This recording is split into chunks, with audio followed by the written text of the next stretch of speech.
Hey everyone, I'm glad we can get together around God's Word again. So if you will just step on in the office, have a seat, let's talk about the letter of Second Corinthians.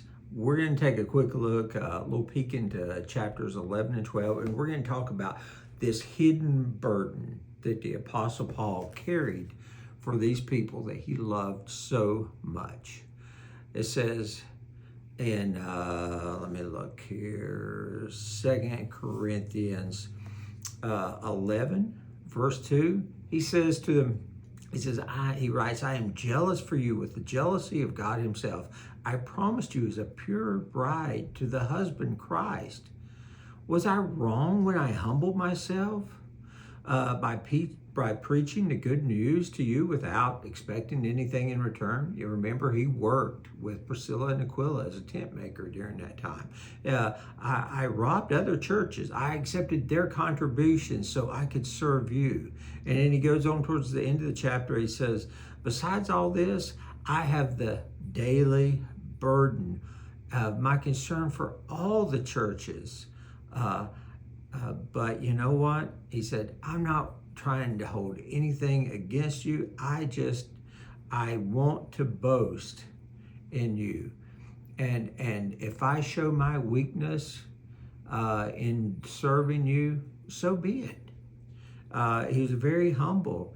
And he talks about the burden that he carried by being so close, by being called up into heaven. He talked about 3 different times he said that he had been given a thorn in the flesh. We don't know what this is, but he begged God to take it away. And each time it says, God said, my grace is sufficient for everything you need because my power works best even in your weakest moments. So from now on, he says, I'm going to boast about my weaknesses. That's why I take pleasure in my weaknesses. I take pleasure even if you insult me or there's hardships in ministry. I'm just going to have to do this.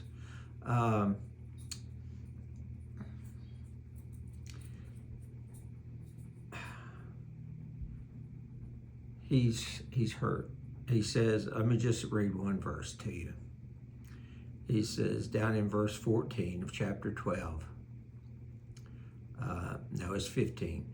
I will gladly spend myself and all I have for you.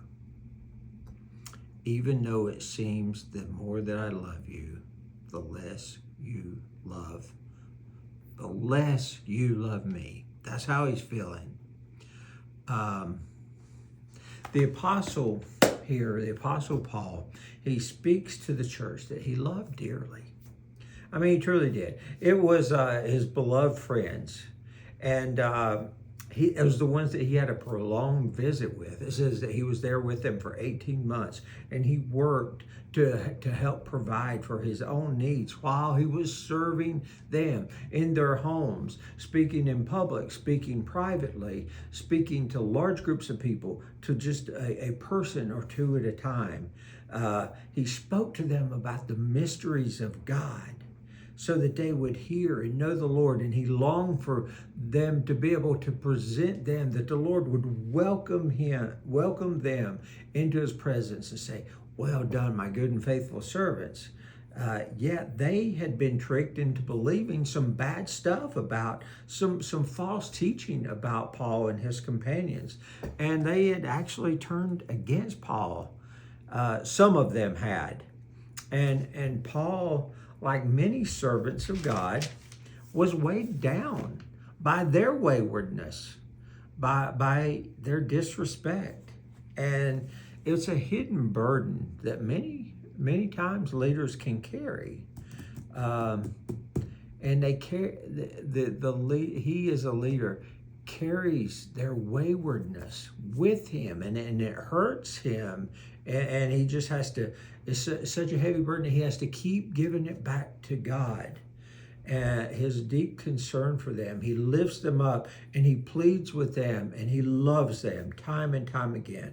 And he decides that he will rest on all of his weaknesses if it will help them, if it will show God God's glory to them and bring them to their senses, he will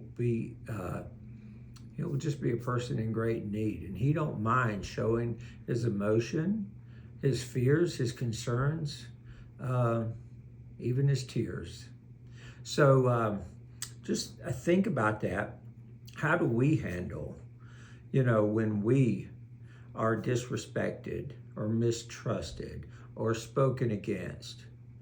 Do we retaliate by just being very vulnerable and saying, I'm going to have to entrust you to God, and I'm going to keep loving you no matter what?